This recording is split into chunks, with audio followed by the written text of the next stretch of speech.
حضرت عائشہ رضی اللہ تعالیٰ عنہ فرماتی ہیں کہ رسول اللہ صلی اللہ علیہ وسلم نے ارشاد فرمایا، مردوں کو برا بھلا مت کہو، کیونکہ انہوں نے جیسا بھی عمل کیا اس کا بدلہ پا لیا۔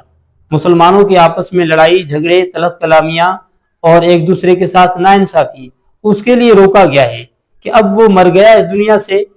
اب آپ اس کو چھوڑ دیں۔ کہنے کا مقصد یہ ہے کہ مسلمانوں کی آپس میں لڑائی جھگڑے، تلخ کلامیاں اور ایک دوسرے کے ساتھ ناانصافی کرنا، اس طرح کے معاملات جو ان لوگوں نے کیے، اب وہ اس کی وفات ہو گئی، وہ دنیا سے چلا گیا، تو اب اسلام کہتا ہے کہ اس کو ابھی آپ چھوڑ دیں، تو اللہ کے پاس پہنچ چکا ہے، اس نے جو بھی عمل کیا اس کا بدلہ بھی اس کو مل جائے گا۔ ایک آدمی وہ جو اللہ اور اس کے رسول صلی اللہ علیہ وسلم کے دین کے خلاف ہو اور اس کو پسند نہ کرتا ہو، اپنے آپ کو مسلمان بھی کہتا ہو